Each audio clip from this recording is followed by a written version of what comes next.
एक गांव में एक आलसी आदमी रहता था। वह कुछ काम धाम नहीं करता था, बस दिन भर निठल्ला बैठकर सोचता रहता था कि किसी तरह कुछ खाने को मिल जाए। एक दिन वह यूं ही घूमते घूमते आम के एक बाग में पहुंच गया। वहां रसीले आमों से लदे कई पेड़ थे।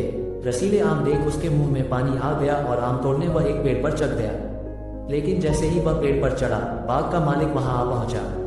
बाग के मालिक को देख आलसी आदमी डर गया और जैसे तैसे पेड़ से उतरकर वहां से भाग खड़ा हुआ। भागते भागते वह गांव में बाहर स्थित जंगल में जा पहुंचा।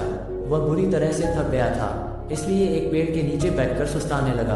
तभी उसकी नजर एक लोमड़ी फॉक्स पर पड़ी। उस लोमड़ी की एक टांग टूटी हुई थी और वह लंगड़ाकर चल रही थी। लोमड़ी को देख आलसी आदमी सोचने लगा कि ऐसी हालत में भी इस जंगली जानवरों से भरे जंगल में ये लोमड़ी बच कैसे गई, इसका अब तक शिकार कैसे नहीं हुआ। जिज्ञासा में वह एक पेड़ पर चढ़ गया और वहां बैठकर देखने लगा कि अब इस लोमड़ी के साथ आगे क्या होगा। कुछ ही पल बीते थे कि पूरा जंगल शेर लायन की भयंकर दहाड़ से गूंज उठा, जिसे सुनकर सारे जानवर डरकर भागने लगे। लेकिन लोमड़ी अपनी टूटी टांग के साथ भाग नहीं सकती थी, वह वहीं खड़ी रही। शेर लोमड़ी के पास आने लगा। आलसी आदमी ने सोचा कि अब शेर लोमड़ी को मारकर खा जाएगा, लेकिन आगे जो हुआ वह कुछ अजीब था। शेर लोमड़ी के पास पहुंचकर खड़ा हो गया। उसके मुंह में मांस का एक टुकड़ा था, जिसे उसने लोमड़ी के सामने गिरा दिया। लोमड़ी इत्मीनान से मांस के उस टुकड़े को खाने लगी। थोड़ी देर बाद शेर वहां से चला गया। ये घटना देख आलसी आदमी सोचने लगा कि भगवान सच में सर्वस्वा है। उसने धरती के समस्त प्राणियों के लिए, चाहे वह जानवर हो या इंसान, खाने पीने का प्रबंध कर रखा है। वह अपने घर लौट आया। घर आकर वह 2-3 दिन तक बिस्तर पर लेटकर प्रतीक्षा करने लगा कि जैसे भगवान ने शेर के द्वारा लोमड़ी के लिए भोजन भिजवाया था, वैसे ही उसके लिए भी कोई ना कोई खाने पीने का सामान ले आएगा।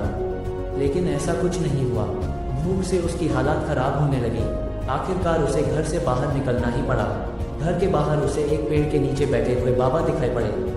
वह उनके पास गया और जंगल का सारा वृतांत सुनाते हुए वह बोला, बाबा जी, भगवान मेरे साथ ऐसा क्यों कर रहे हैं? उनके पास जानवरों के लिए भोजन का प्रबंध है, लेकिन इंसानों के लिए नहीं। बाबा जी ने उत्तर दिया, बेटा, ऐसी बात नहीं है। भगवान के पास सारे प्रबंध हैं, दूसरों की तरह तुम्हारे लिए भी।